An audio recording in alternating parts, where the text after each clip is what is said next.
Hi, Haunted Family. Welcome back to another episode. I hope you enjoyed the video I posted. Well, both videos I posted recently. I enjoyed putting them together, and I really enjoyed being able to get back in to that lovely old house. This episode is all about ghost stories from Ohio. Sit back and enjoy the show. The subdivision I grew up on used to be a large farm. Our house was a ranch-style house with an underground garage and basement, in which my bedroom was located.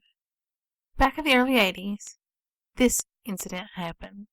I was in my bed, in my basement room, reading a hot rod magazine, with my dog, a German Shepherd Collie mix, laying at the foot of my bed.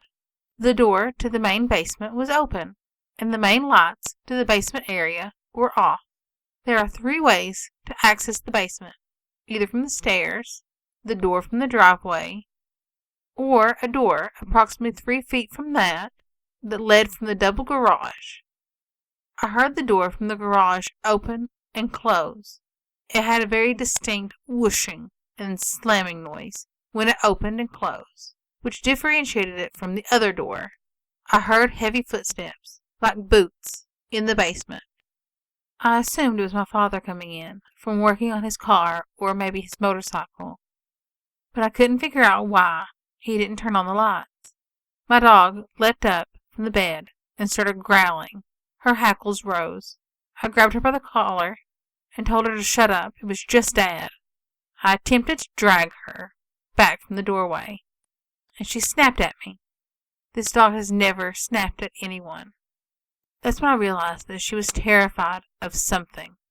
The lights to the basement came on, and my dad said, "Shh, Mark, would you quit clomping around down there? People are trying to sleep." I yelled back up, "Dad, it ain't me. I thought it was you walking around."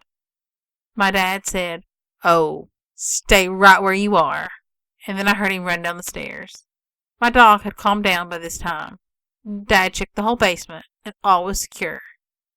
The door from the outside were both locked. The door with the lock and the chain were both locked. My dad said, "I locked both these doors earlier when I came in. Did you hear the door from the garage open?" I replied that I had. Dad said that we both must have just been dreaming, and he went back to bed. Years passed, and I moved out. And recently, I took my family to visit my parents in their new home, about 4 miles from the old one. This is after being away in the Army since about 86. I asked my mother about this experience, and she too remembered hearing the door open. She also remembered neighbors of ours telling her about experiences that they had. One neighbor had a downstairs sewing room where the lights would go on and off, and the doors and the cabinets would open and close by themselves. Other neighbors saw a floating, glowy figure in their basement. I guess the whole neighborhood was haunted.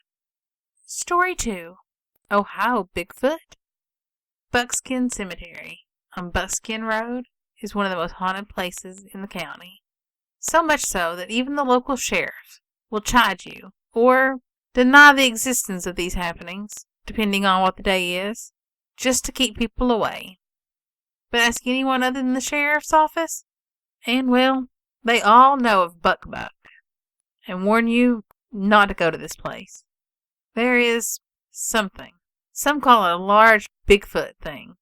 Others say it has an overwhelming, powerful feeling of extreme danger that makes you just want to run away. That's what this place is. And only the very foolish don't take heed. Large handprints appear on your car with dents around them, like something was pushing very hard. Yet no sound was ever heard, and nothing is ever seen. People are shoved roughly to the ground, and sprains are very common. Strange lights and movement are seen inside the cemetery at night, even though the gates are locked and the fence is too high for anyone to crawl over or under. Neighbors report on some nights moaning and crying coming from the graveyard, and that's when the neighbors close the blinds, lock the doors and windows. Pets are brought indoors. Some have vanished, never to be seen again. Others will steadfastly refuse to go outside after dark, One pet dog refuses to even enter the part of the yard that faces the cemetery, and has tried to bite people that have attempted to take him into that part of the yard. A former college professor in the area and his son tried to document this. They returned the next day, visibly white and shaken. Both have refused to speak about what happened. If asked, they will go pale and deny it. They'll just turn and walk away, refusing to say anything. But last we know of them, they moved 4 hours away. And when anybody asks them why, they say, "You already know why." Whatever resides in that cemetery does not take kindly to strangers, nor people who stay after dusk. They'll even want to play tricks on you during the day, causing you to see movement when there should be none. If you decide to visit this place, and this happens to you, take the warning and leave quickly, or you too just might end up as one of this thing's many true believers. Story 3. Many Houses, Many Ghosts. When I was 3, I lived in the small town of Pomeroy, Ohio. The house I lived in was old, possibly a stopover spot on the Underground Railroad. Many bad things happened there before we moved in. According to local townspeople, in the early 1900s, possibly the late 1800s, an old recluse of a man had bought the house. It was a beautiful two-story house with an apartment upstairs and downstairs, wide outside, with a balcony. Front porch columns were white with intricate woodwork. The hermit was in his 30s when he bought the house. He had the intentions of fixing it up. However, he suffered from severe depression and possibly other issues, and he threw himself off the second-floor balcony. The house stood empty for many years afterwards. Eventually, in the 1920s, an older woman and her son bought the house. They rented the top floor out. It is believed that the woman and her son entered into a murder-suicide pact, or possibly that one of them just snapped. The woman was found dead several days after her son had died. Her son's body was found less than a mile from the main house in a field. Several more years went by, and the house sat empty. It was falling into disrepair. Then an older gentleman moved into the house. He discovered a gang of miscreants living behind the house on the hillside. He turned this information over to the police, and a few days later he was found dead. He had been shot through the chest. Again, the house sat empty. Then a series of people lived in the house, but none of them ever lived in it for long. 6 months, a year, and then in 1977, we moved in. Things were bad from the minute we moved in. Dishes would come flying out of the cupboard. Lights would turn on and off. Our TV would switch channels. We had buckets of paint that would just disappear, never to be found again. However, one bedroom was being painted a lovely peach color, and the spirits in the house must have found that color acceptable, because that can never disappeared. One night, I was 3. I went over to climb into bed with my mom and dad. My bedroom was on one side of the hall, and my parents' was on the other side of the hall. The stairway was in the middle. We were occupying both parts of the house, as it had been turned from 2 apartments into a single house at this time. As I was going across the stairs, I heard someone call my name.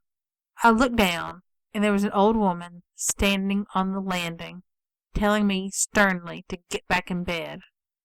She was wearing a brown and white dress, black and white striped stockings, and she had a green scarf tied on her head. She pointed her bony finger at me and told me to be quiet and get into bed. I ran to my parents' room and cried. My dad got up, and he searched the whole house. He found nothing except a coffee mug smashed in the middle of the kitchen floor. He thought Mom might have dropped it and then just left it for later. Mom looked at it the next day and said it wasn't one of our coffee mugs, and she didn't know where it came from.